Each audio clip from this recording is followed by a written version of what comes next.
Pane chinhu wani chandakaona chisiri kufambiswa zvakanaka nevanhu vanozviti vaKristu pamazuva ano atiri. Nokuti pavanopinda mukati mematambudziko vanosarudza kuchema dhani kuti vasarudze kuzvipfugamira namabvi avo vachidana kuna Mwari. Mwari vobva vavapindura paminyengetero yavo. Ivo vanosarudza kuchema. Haleluya. Zita rangu ndinonzi Apostle Miracle Prince. Nokuti kana ukaverenga Jeremiah chapter 33 verse 3, iyo inoti, danai kwandiri ndichakupindurai. Ivo vanofunga sokuti kuchema ndiko kunoita kuti Mwari vavapindure paminyengetero yavo. Kuchema is a sign yekuudza Mwari kuti Mwari mandikundikana. That is why ndiri kuchema kuburikidza nedambudziko iri randiri mukati maro. Haleluya. Danai kwandiri ndichakupindurai. Ndichakuratidzai zvinhu zvikuru zvakavanzika zvamusingazive.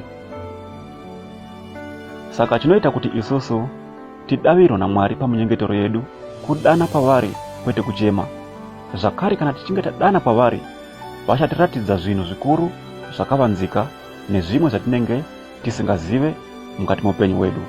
Zvose izvi zvinoitika kana tichinge taziva kuti kana tiri mukati mematambudziko tinofanira kuita sei. Tinofanira kudana pavari kwete kuchema. Kuchema uri mukati medambudziko uchitarisira kuti Mwari vachakupindura. It's a sign yekuudza Mwari kuti mandikundikana.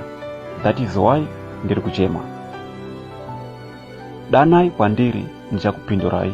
Ndichakuratidzai zvinhu zvikuru zvakavanzika nezvimwe zvamusingazive. Saka pega pega paunopinda mukati medambudziko unofanira kudana kuna Mwari. Then Mwari vobva vakupindura kwete kuchema. Kuchema it's a sign yekuudza Mwari kuti mandikundikana. That is why ndiri kuchema. Danai kwandiri ndichakupindurai. Ndichakuratidzai zvinhu zvikuru zvakavanzika nezvimwe zvamusingazive. Haleluya. Zvose izvi zvingaitika mukati muupenyu wako kana uchinge waziva kuti unofanira kuti uite sei. Kana uchinge uri mukati medambudziko unofanira kuti udane kwete kuchema.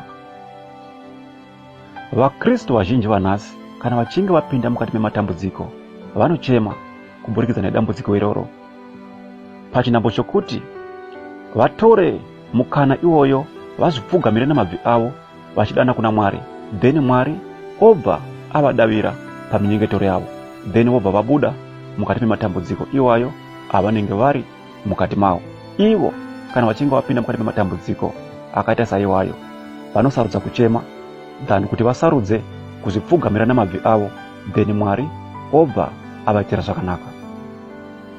Hama mudikanwa, usachema, tinaye mununuri. Pega pega paunopinda mukati mematambudziko ziva kuti Jesu varipo, uye Jesu vane chokuita naupenyu wedu nokuda kwokuti vanotida. Usafunga sokuti Mwari havana hanya naupenyu hwako.